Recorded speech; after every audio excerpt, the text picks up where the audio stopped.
Want a spotless car interior without harsh chemicals? A steam cleaner loosens trapped dirt and sanitizes with just water.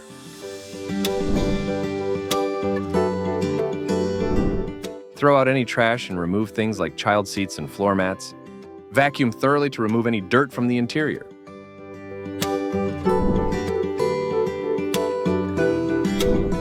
Fill your steam cleaner with water and let it heat up.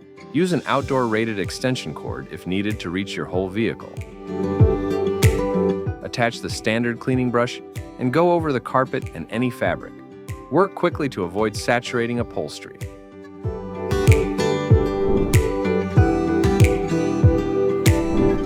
Switch to a crevice attachment for hard-to-reach areas like air vents, cup holders, and door handles.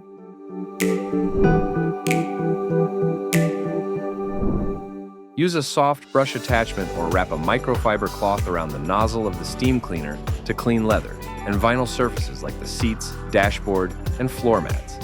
Wipe the interior with a microfiber cloth to remove any moisture.